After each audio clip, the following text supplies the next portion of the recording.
Return to Jerusalem. The Jews lived in Babylon for many years. Cyrus became the king. God told him to let the Jews build a new temple in Jerusalem. Cyrus told the Jews to go back to Jerusalem. The Jews went back to Jerusalem.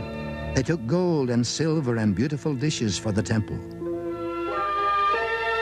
The Jews built an altar and made sacrifices to God. They began to build the temple. They were happy. They prayed to God and thanked Him. Some wicked men in Jerusalem were angry. They did not want the Jews to build a temple. They tried to stop them. But the Jews worked for a long time. At last, the temple was finished.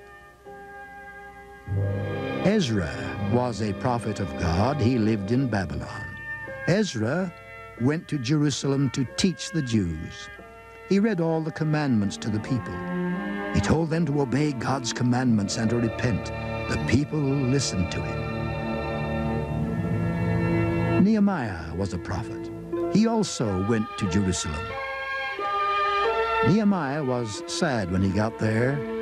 The wall around the city was broken down. The gates in the wall were burned. Nehemiah told the Jews they should build the wall and the gates again. The Jews began to build the wall. Wicked men tried to stop them. The Jews kept working. God blessed them. At last, the wall and the gates were finished. Nehemiah talked to the people. He knew the Jews did not obey God's commandments. They were mean to each other. He told the Jews to be righteous. The Jews promised to obey God. They promised to keep the Sabbath day holy.